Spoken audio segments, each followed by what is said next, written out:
Hello and welcome to ETV, entertainment television everywhere in the Treasure Valley. I'm your host, Brad Rowan. Stick around, it is Car Week. We'll be checking out all the latest models headed your direction. But first, here's Sean the Movie Guy to tell us about all the cool movies headed your way this weekend. The Ripper was killed 16 years ago today, the very night that 7 of us here were born. Some say we share more than just a birthday. 3 new movies this week, and surprisingly, only one is a horror flick. That would be Wes Craven's first foray into 3D scares, known as My Soul to Take. It's the story of a serial killer who returns to his hometown to stalk 7 kids who share a birthday with the date he was supposedly put to rest. Did Allison and Peter speak with you about who would take care of Sophie in the unlikely event that they should both die? No. Well, they named you.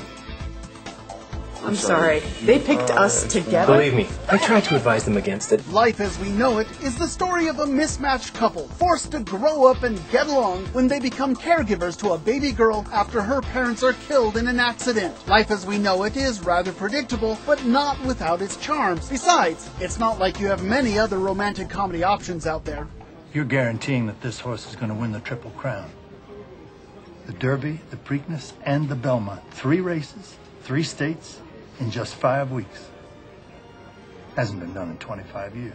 That is exactly what I'm saying. And finally, Secretariat, in which Diane Lane plays Penny Chenery, owner of the racehorse Secretariat, who won the Triple Crown in 1973. This is a nice mix of underdog sports movie and family drama. Certainly the crowds at last weekend's sneak preview seemed to really enjoy Secretariat. And that's what's new at the movies this week. I'm Sean McBride, the Movie Guy, for ETV.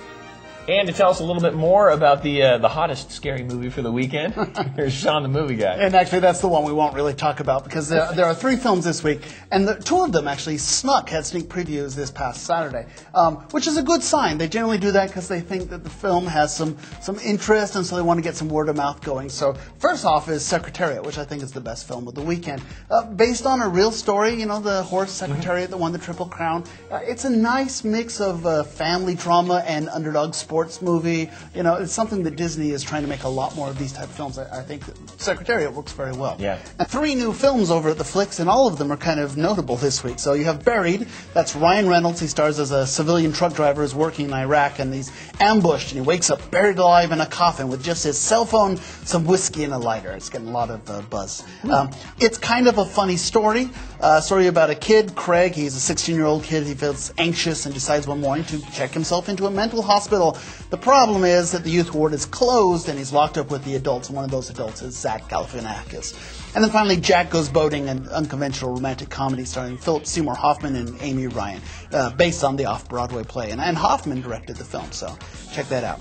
Over on home DVD, you know, some notable stuff here as well. Splice, I think, is a pretty good horror film. You may want to check that out. Obviously, The Karate Kid, a wonderful little family film. And I'll tell you, the one family film that people haven't seen, it's Academy Award nominated, The Secret of the Kells. Check that out. Also, we'll also mention that The Human Centipede is out on home DVD. It's a disgusting film. We won't say anything about it, but just know that it's out on DVD. And it's right in time for Halloween. There you go. A lot of stuff on local theater. We've told you about Bye Bye Birdie over at Knock 'em Dead Theater. Also, Lord of the Ring Dance, which is playing at Prairie Dog Theater. Don't forget, we have musical comedy Murders at Starlight Mountain Theater. If you want more information on that, go to starlightmt.org. And then the big one is the Crumblin' Foundation, which is the new comedy from Tom Wilmorth and Joe Golden. Those are the guys who did the Fool Squad. So check that out. And by the way, here's Matthew Clark, who's going to tell you a little bit more about this. We've got a 4-show season that's about to get underway. We're opening with a brand new play written and performed by Tom Wilmorth and Joe Conley Golden called The Crumblin' Foundation. That's going to be a blast. It's great satire, you know, having a little fun with Boise, frankly, and with even BCT gets made fun of a little bit in the show. So nobody's safe. It's going to be a good time. These are the guys, of course, that are known as the Fool Squad, who do the green shows out at the Shakespeare Festival. Yeah, it's sort of a combination between a Fool Squad show or a green show and, you know, it's a full-length comedy, so it's got a lot more to it. It's got, you know, a plot, So that's the Crumblin Foundation, October 6th through the 30th, generally Wednesday, Thursday, Fridays, and Saturdays. Boise Contemporary Theatre, go to bctheater.org or call 331-9224. Thanks so much for the entertainment update there, Sean. Live music, local events coming up next as ETV continues.